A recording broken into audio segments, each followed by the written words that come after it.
साथियों, स्वागत है आपका अपने YouTube channel Y2 study point में। दोस्तों, आज हम जो चैप्टर पढ़ाने वाले हैं वो चैप्टर का नाम है विलियन, जो कि कक्षा 12वीं का है।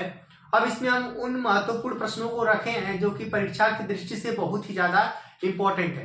ठीक है गाइस, तो चलिए वीडियो स्टार्ट करते हैं। तो यही कहना है कि जितना बड़ा सपना होगा उतनी बड़ी तकलीफें होगी, जितना बड़ा सपना होगा उतनी बड़ी तकलीफें होंगी, और जितनी बड़ी तकलीफें होंगी उतनी बड़ी कामयाबी होगी। ठीक गाइस, तो चलिए वीडियो स्टार्ट करते हैं। देखते हैं हम कैसे कैसे इन चीजों को सीखें, और एकदम धैर्य बना के रखिए, कॉपी और पेन लेकर बैठ जाइए। जो हम बोलेंगे नोट करने के लिए या फिर जो इंपॉर्टेंट होगा उसको आप नोट कर लीजिएगा। ठीक गाइस, चलिए स्टार्ट करते हैं। तो हम बेसिक्स इसको बताते हैं। तो इसमें सबसे पहले लिखा है हेडिंग विलियन। विलियन किसे कहते हैं उसकी परिभाषा के बारे में हमने इसमें बताया है। परिभाषा भी देख लेते हैं, परिभाषा क्या क्या है। परिभाषा बोला गया है कि दो या दो से अधिक पदार्थों के समांगी मिश्रण को विलियन कहते हैं। ठीक है, दो या दो से अधिक पदार्थों के समांगी मिश्रण को विलियन कहते हैं। ये परिभाषा तो नहीं पूछी जाएगी, वैसे आपको याद रखना होगा कि विलियन किसे कहते हैं। ठीक है, तो दो या दो से अधिक पदार्थों के मिश्रण को, समांगी मिश्रण को क्या कहते हैं? विलियन कहते हैं। ठीक है, क्या कहते हैं? समांगी मिश्रण कहते हैं। अब आपको विलियन तो ऐसे बोल सकते हैं, मिश्रण केवल बोलेंगे तो गलत हो जाएगा, इसलिए क्योंकि अगर मिश्रण की बात करते हैं तो मिश्रण कुछ भी हो सकता है, जैसे चीनी बालू का मिश्रण, तो क्या विलियन कहलाएगा? नहीं कहलाएगा। तो समांगी मिश्रण का मतलब आपको हम यहाँ बताते हैं। इस समांगी मिश्रण का जो मतलब है वो होता है एक समान संगठन। इसका मतलब क्या होता है? एक समान संगठन। ठीक है, मतलब दो चीजों को मिलाए तो उनके जो मॉलिक्यूल्स हैं दोनों एक समान दिखे, यानी दोनों क्या हो जाए? मिलके एक समान दिखे। जैसे चीनी और पानी को मिलाते हैं तो क्या हो जाता है? दोनों एक जैसा दिखता है, उसमें चीनी घुल जाती है, तो उसे क्या कहेंगे हम लोग? विलियन कहेंगे। ठीक है, चलिए आगे बढ़ते हैं। तो विलियन के बाद विलियन में से कुछ जो इंपॉर्टेंट पॉइंट्स है वो है सांद्रता के पद। क्या है? सांद्रता के पद। इसमें हमने जितने भी लिखे हैं सभी को, इन सभी के बारे में आपको जानना जरूरी है, और इसमें से कुछ ही इंपॉर्टेंट है जिसको जानना बहुत जरूरी है, जिसपे हमने क्या लगाया? स्टार लगाया। ठीक है, तो इन सब चीजों को जानना बहुत ही जरूरी है। टॉपिक से आपको न्यूमेरिकल सॉल्व करने में कोई दिक्कत नहीं होगी, क्योंकि इन सब के बारे में न्यूमेरिकल इससे ज्यादा पूछा जाता है। ठीक है, चलिए देखते हैं। जो पहला इसमें टॉपिक है वो है हमारा सांद्रता के पद। सांद्रता के पद में क्या क्या है? द्रव्यमान प्रतिशत। तो द्रव्यमान प्रतिशत के बारे में देख लेते हैं। इसका डायरेक्ट हमने फॉर्मूला लिखा है, इसकी परिभाषा पेपर में पूछी जाएगी तो ठीक है, नहीं पूछी जाएगी तो कोई बात नहीं। लेकिन अगर आपको सूत्र पता है तो सूत्र के हिसाब से आप परिभाषा को बना ले जाएंगे। आपको हम बताएंगे कि परिभाषा कैसे बनाते हैं। ठीक है, देखिए इसमें लिखा गया द्रव्यमान प्रतिशत। और एक बात और यहाँ पे लिखना जरूरी है, क्योंकि द्रव्यमान प्रतिशत को वेट यानी कि भार, इसको हम दिखाएंगे किससे? W प्रतिशत से। किससे? W प्रतिशत से। आयतन प्रतिशत को हम किससे दिखाएंगे? V प्रतिशत यानी कि वॉल्यूम प्रतिशत से। ठीक है, और इसको किससे दिखाएंगे? हम इसको दिखाएंगे, द्रव्यमान है आयतन, तो द्रव्यमान को पहले किससे दिखाए? W, और उसके बाद क्या है? वॉल्यूम। वॉल्यूम यानी कि V प्रतिशत। ठीक है, तो ये चीजें हो जाएंगी। और उसके बाद मूलरता को किससे दिखाते हैं? इसको कैपिटल एम से दिखाते हैं मूलरता को, और मूलरता को किससे दिखाते हैं? छोटा वाले एम से दिखाते हैं। और मूल अंश को किससे दिखाते हैं? एक्स से दिखाते हैं। ठीक है, तो इस जिससे दिखाते हैं उसको आपको पता होना चाहिए। चलिए पहले वाले के बारे में जानते हैं, द्रव्यमान प्रतिशत क्या होता है। लिखा गया सूत्र आपको पता है, उसके बाद आप उसका वो परिभाषा बना ले जाएंगे। अगर सूत्र आपको पता है तो परिभाषा आप बना ले जाएंगे। देखिए, विलेय का द्रव्यमान बटे विलियन का द्रव्यमान गुणे 100। विलेय का द्रव्यमान बटे विलियन का द्रव्यमान गुणे 100। तो इसकी परिभाषा कैसे बनाएंगे कि किसी विलियन में, ठीक है, किसी विलियन में जो ऊपर रहेगा उसको घोलेंगे। क्या करेंगे? उसको घोलेंगे। तो विलियन, किसी विलियन में विलेय के द्रव्यमान की घुली मात्रा को क्या कहते हैं? द्रव्यमान प्रतिशत कहते हैं। मतलब किसी विलियन में घुले विलेय का द्रव्यमान जो होगा वो क्या कहलाएगा? द्रव्यमान प्रतिशत कहलाएगा। ठीक है, दूसरी परिभाषा क्या हो जाएगी? आयतन प्रतिशत। उसी प्रकार से किसी विलियन के आयतन में विलेय के घुले गए आयतन को क्या कहेंगे हम लोग? आयतन प्रतिशत। उसी प्रकार से यहाँ पे उल्टा हो जाएगा थोड़ा सा, कि विलेय का द्रव्यमान बटे क्या लिखा गया? विलियन का आयतन गुणे 100, ऐसा लिखा गया है। तो बोलेंगे यहाँ पे विलियन का आयतन, यानी कि विलियन के आयतन में विलेय का घुला गया द्रव्यमान, विलेय का घुला द्रव्यमान, यानी किसी विलियन के आयतन में विलेय का द्रव्यमान जो होगा वो क्या कहलाएगा? द्रव्यमान आयतन प्रतिशत। ठीक है, अगला वाला क्या है? मूलरता के बारे में पढ़ लेते थोड़ा सा, ये इंपॉर्टेंट है, आपको याद रखना होगा।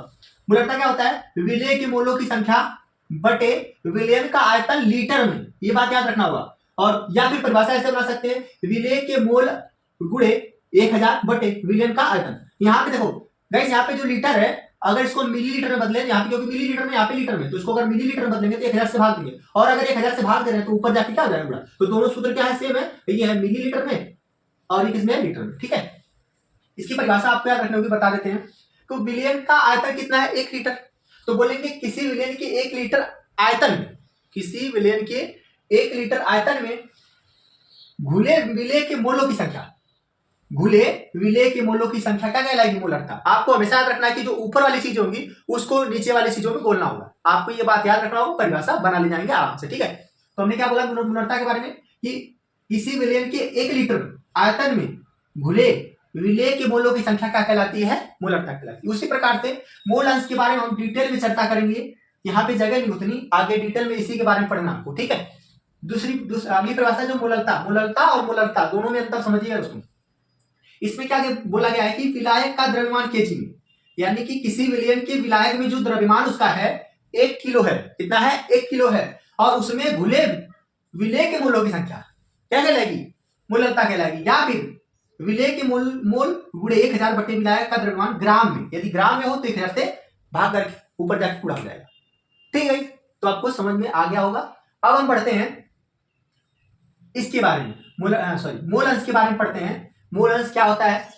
इसका उपयोग हम हेनरी के नियम में प्रयोग करेंगे, इसका उपयोग हम राउल्ट के नियम में प्रयोग करेंगे, और इसका उपयोग आगे भी आने वाले न्यूमेरिकल्स को सोल्व करने में इसका प्रयोग हम लोग करेंगे। ठीक है, इस पर न्यूमेरिकल्स भी कुछ आपको बताएंगे। तो चलिए देखते हैं आगे क्या है। एक बार फिर से हम आपको बता देते हैं कि द्रव्यमान प्रतिशत यानी कि W प्रतिशत, तो विलेय का द्रव्यमान बटे विलयन का द्रव्यमान गुणे 100, ऐसा। आयतन प्रतिशत क्या हो जाएगा? विलेय का आयतन बटा विलयन का आयतन गुणे 100। द्रव्यमान आयतन प्रतिशत, द्रव्यमान पहले आयतन बाद में, तो आयतन नीचे है द्रव्यमान ऊपर है, आपको ऐसे भी याद कर सकते हैं। तो विलेय का द्रव्यमान बटे विलयन का आयतन गुणे 100। अगला है जो मोलरता, तो इसमें परिभाषा कैसे बनाएंगे, या फिर इसको सूत्र याद कर लीजिए, परिभाषा बना ले जाएंगे। सूत्र क्या हो जाएगा? विलेय के मोलों की संख्या बटे विलयन का आयतन लीटर में। तो 1 लीटर के आयतन में घुले विलेय के मोलों की संख्या क्या कहलाती है? मोलरता कहलाती है। अगला मोल अंश के बारे में बताएंगे। विलेय का क्या हो जाएगा? मोलरता का क्या हो जाएगा कि विलायक के 1 किलोग्राम में घुले विलेय के मोलों की संख्या क्या कहलाएगी? मोलरता कहलाएगी।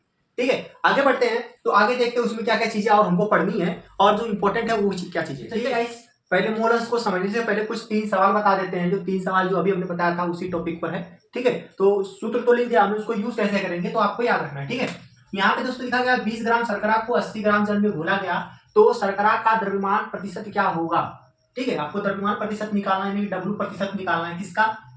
शर्करा का। शर्करा यानी कि जो कम मात्रा में, तो विलेय का जो कम मात्रा होती है और जो विलायक होता है उसमें उसकी ज्यादा मात्रा होती है। किसी विलयन में आपको याद रखना है, किसी विलयन में जो ज्यादा मात्रा में होगा उसे विलायक कहेंगे, जो कम मात्रा में होगा उसे क्या कहेंगे? विलेय कहेंगे। और जब विलेय और विलायक को मिलाते हैं, यहाँ पे लिख दे रहे हैं, जब हम विलेय प्लस विलायक, यानी कि जब हम विलेय और विलायक को मिलाते हैं, यानी कि विलायक किसे कहते हैं? जो ज्यादा मात्रा में, ज्यादा मतलब जिसमें घोला जाए। ठीक है, जिसमें घोला जाए तो हो जाएगा, जो कम मात्रा में उसे क्या कहेंगे? विलेय, जो ज्यादा मात्रा में उसे विलायक। जब इन दोनों को हम मिलाएंगे तो क्या बनेगा? तो विलयन बनेगा। क्या बनेगा? विलयन बनेगा। ठीक है, और विलयन में आपको याद रखना है, जब भी विलयन लेंगे तो विलेय और विलायक को जोड़ेंगे, तब जाके हमको विलयन का मान पता चलेगा। ठीक है, अब सवाल ये पूछा जा रहा है कि शर्करा का द्रव्यमान प्रतिशत क्या होगा? तो पहला हमने सूत्र वही लिखवाया द्रव्यमान प्रतिशत का। तो द्रव्यमान प्रतिशत में पहला हमने सूत्र है, तो इस पे क्या क्या चीजें पहले इसको हम लिख देते हैं। देखिए, तो उसको हमने कहा जो कम मात्रा में है ज्यादा मात्रा में उसको देखना, तो यहाँ पे कम मात्रा में, यहाँ पे ज्यादा मात्रा में। तो विलेय है कम मात्रा में है, विलायक क्या है? ज्यादा मात्रा में। तो विलेय का मान कितना हो जाएगा? तो लिखेंगे विलेय का द्रव्यमान। तो जो विलेय का द्रव्यमान है वो कितना दिया है? 20 ग्राम। कितना दिया है? 20 ग्राम। दूसरी बात, विलायक को देख लेते हैं। विलायक का द्रव्यमान कितना दिया है? 80 ग्राम। ठीक है, अब टोटल हम निकाल लेते हैं विलयन का द्रव्यमान। तो विलयन का द्रव्यमान, तो आपको पता है कि विलयन का द्रव्यमान कैसे निकलेगा? जब विलेय और विलायक को मिलाएंगे तो क्या निकलेगा? विलयन का द्रव्यमान। तो विलयन का द्रव्यमान यानी कि विलेय कितना है? 20 ग्राम। 20 ग्राम हमने लिख दिया, प्लस विलायक कितना? 80 ग्राम। जब दोनों को जोड़ेंगे कितना आएगा? 100 ग्राम। ये किसका द्रव्यमान है? विलयन का। अब हमको पता है सूत्र कौन सा है? द्रव्यमान प्रतिशत, यानी कि W प्रतिशत का सूत्र क्या होता है? लिखवाया था हम कि विलेय का द्रव्यमान बटे विलयन का द्रव्यमान, विलयन का द्रव्यमान गुणे कितना 100। ठीक है, तो इसको लिखते हैं विलेय का द्रव्यमान यहाँ पे कितना दिख रहा है, विलेय का द्रव्यमान 20, लिख देते हैं 20 बटे विलयन का द्रव्यमान कितना है 100, लिख दिया हमने कितना 100, तो गुणे कितना होता है 100। ठीक है, यहाँ से 100 से 100 कट जाएगा, टोटल कितना बचा 20%, यानी कि जो शर्करा का जो द्रव्यमान प्रतिशत है वो कितना है 20%। ठीक है, उसी प्रकार से दूसरे सवाल को देखते हैं। दूसरे सवाल में क्या पूछा गया है कि यहाँ पे 20 ग्राम एक कम मात्रा में है और ये ज्यादा मात्रा में है। ठीक है, तो मतलब कहीं आप ध्यान से पढ़ना भी है, तो यहाँ पे जो 20 ग्राम है 20 ग्राम में है, ये ml में है, मतलब ये आयतन है, ये क्या है द्रव्यमान। तो 20 ग्राम शर्करा को जल में घोल कर, यानी 20 ग्राम को जल में घोल दिया गया और घोलने के बाद इतना विलयन बना, बोला ना विलयन बना, विलायक नहीं अभी, ये क्या है विलयन है, तो इसका मतलब ये क्या है विलयन का आयतन है।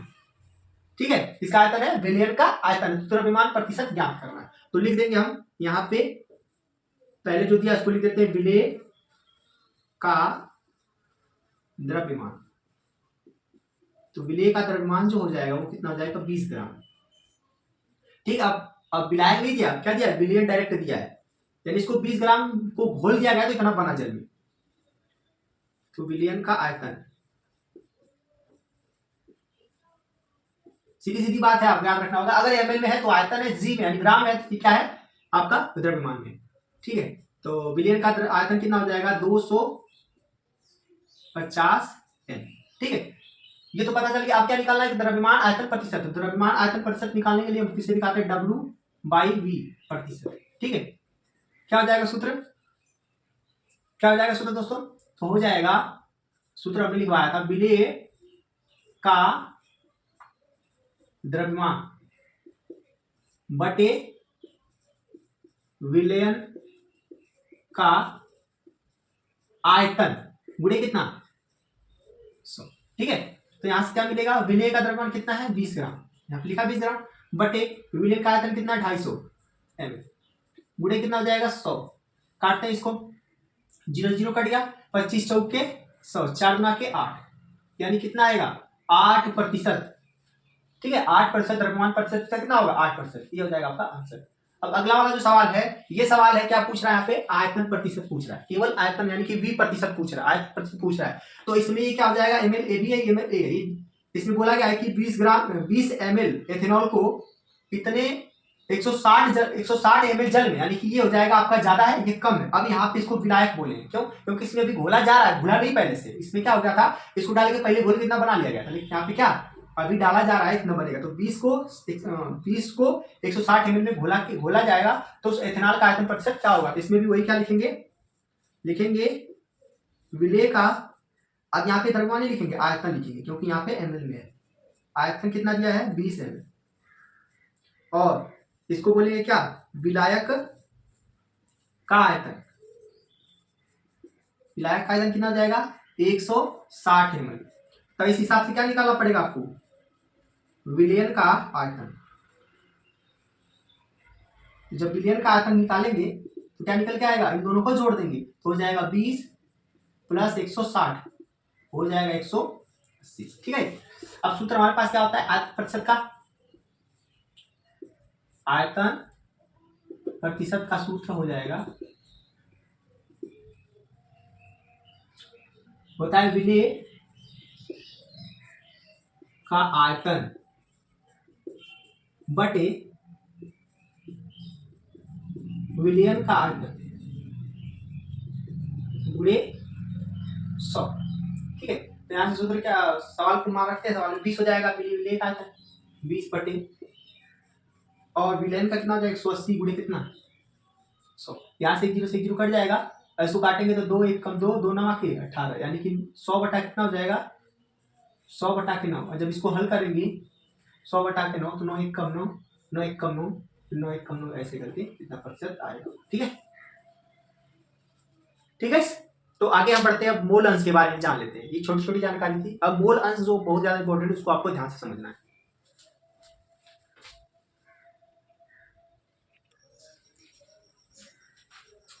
तो गाइस मोल अंश के बारे में थोड़ा जानते हैं।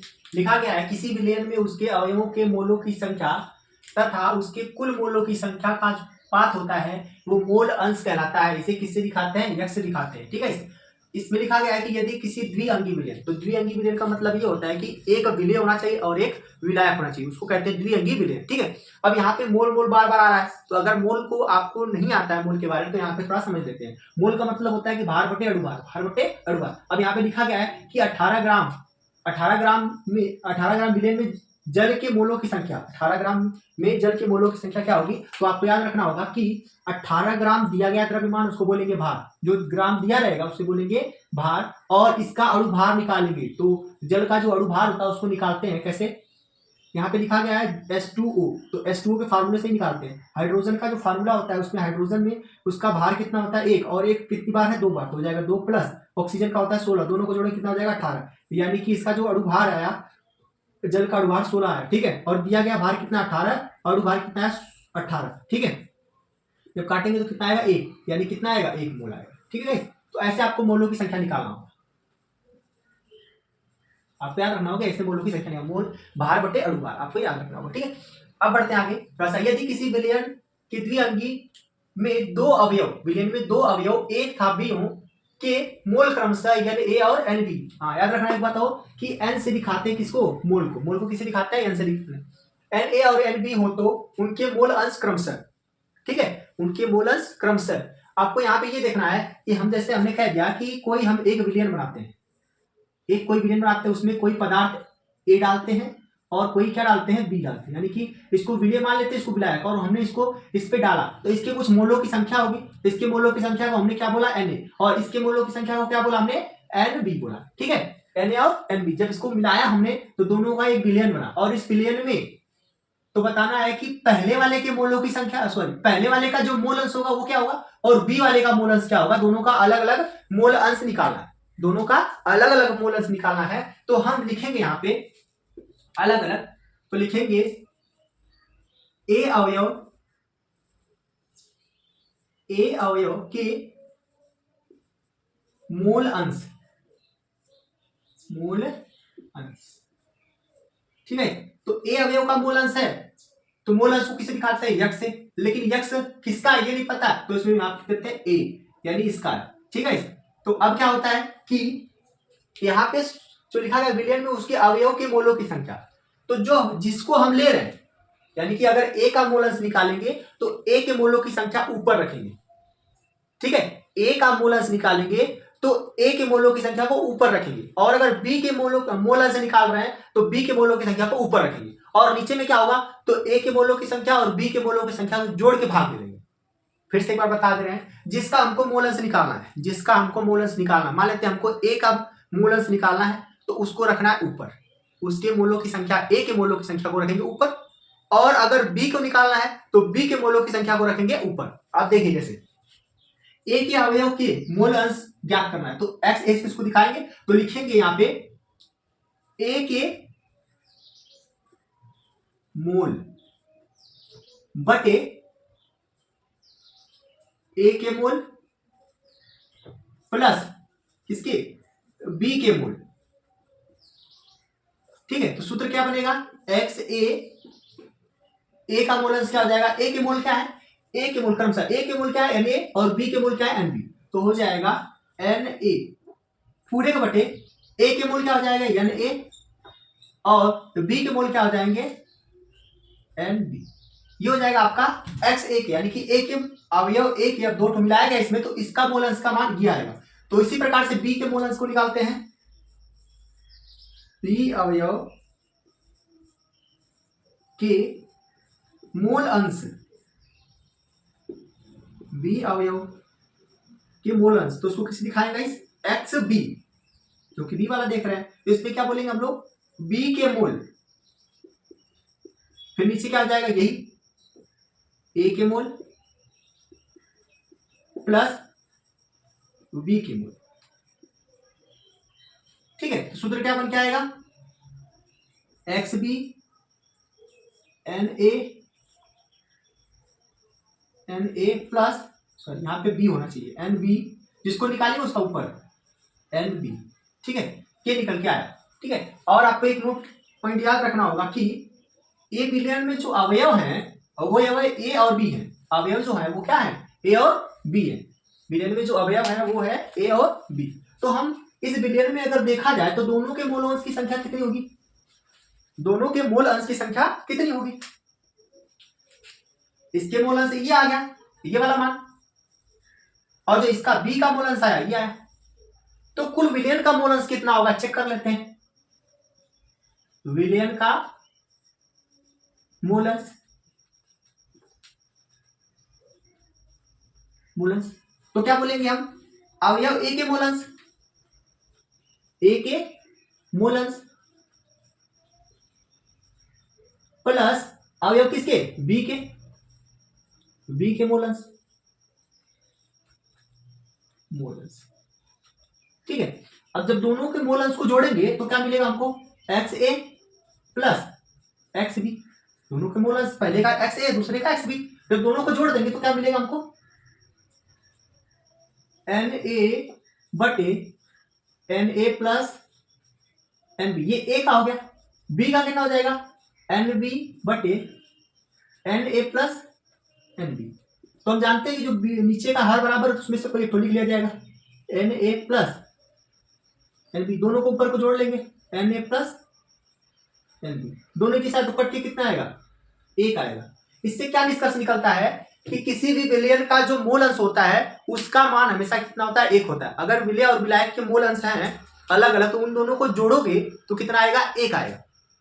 ठीक है, अगर किसी विलयन के मूल अंश अवयव जो है एक दो अवयव है, दो अवयव, दोनों के अवयवों के मूल अंश को जोड़ेंगे तो उसका वैल्यू कितना आएगा, एक आएगा। तो यहां से क्या निकल के आएगा, ए। तो हम इसको कह सकते हैं एक्स ए प्लस एक्स बी, जब दोनों के मूल अंश को जोड़ेंगे क्या निकल के आएगा, एक मान आएगा। तो किसी विलयन में उसके मूल अंश की संख्या कितनी होती है, एक होती है। आपको याद रखना होगा, चाहे वो एक अवयव हो, दो अवयव हो, तीन अवयव, कितने भी अवयव हो, उनका वैल्यू हमेशा कितना आएगा, एक। गाइस मूल अंश जो है उस पर एक सवाल लगा के देखते हैं कैसे सवाल को लगाया जाता है। ठीक है, इसमें बोला गया कि 36 ग्राम जल, तो जल का सूत्र आपको पता होना चाहिए, को 46 ग्राम एथिल अल्कोहल मिलाकर एक मिश्रण बनाया गया, प्रत्येक का मोल अंश ज्ञात करना है, यानी एथिल अल्कोहल का और जल का दोनों का मोल अंश ज्ञात करना है। तो यहाँ पे यही बोला जा रहा है सिंपल सी भाषा में कि जल है H2O plus ethyl alcohol C2H5OH, इसका सूत्र होता है। दोनों को मिला के एक विलयन बनाया गया और विलयन में H2O का और C2H5OH का क्या निकालना है, मोल अंश निकालना है।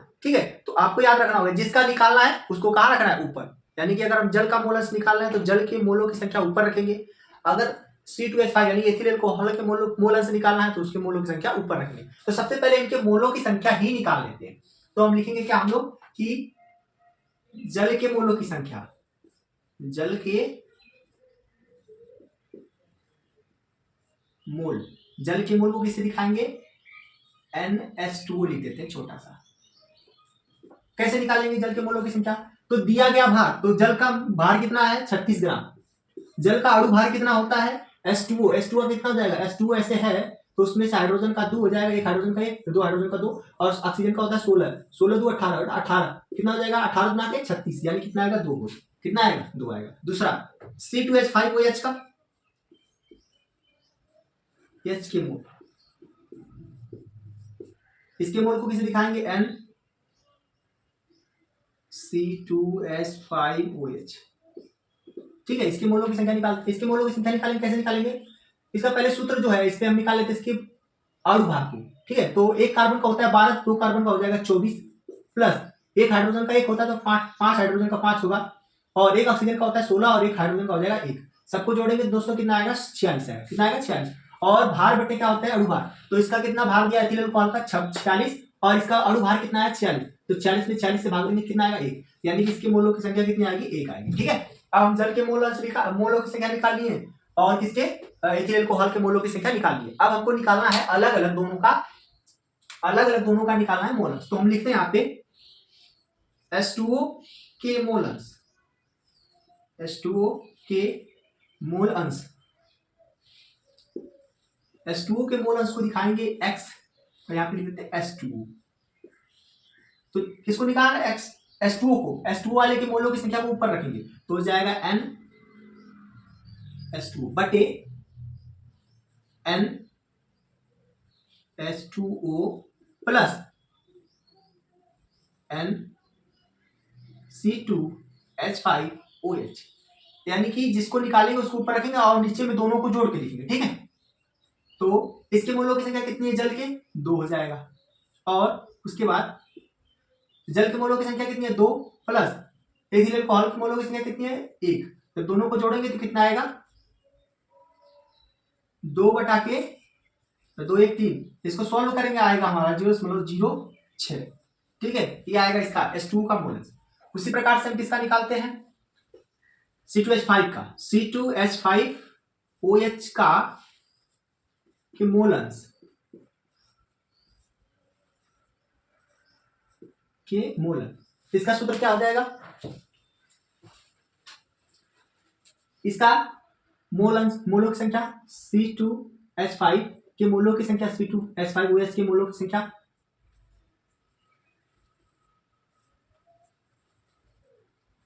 C2H5OH के मोलों की संख्या बटे H2O के मोल प्लस C2H5 एथिल अल्कोहल के मोल, ठीक है।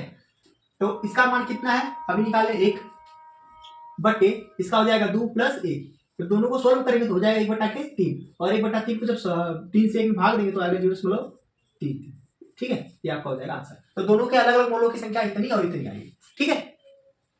तो ऐसे ही आपको एक सवाल होमवर्क के रूप में स्क्रीन पे दिख रहा है, आपको उसको लगा के दिखाना है, ठीक है। तो गाइस अगले वीडियो में बात करेंगे, मोलस का तो हो गया, अगले वीडियो में बात करेंगे विलेयता के बारे में बात करेंगे, और विलेयता में उसमें हेनरी का नियम और राउल्ट के नियम के बारे में आपको डिटेल में बताएंगे, ठीक है।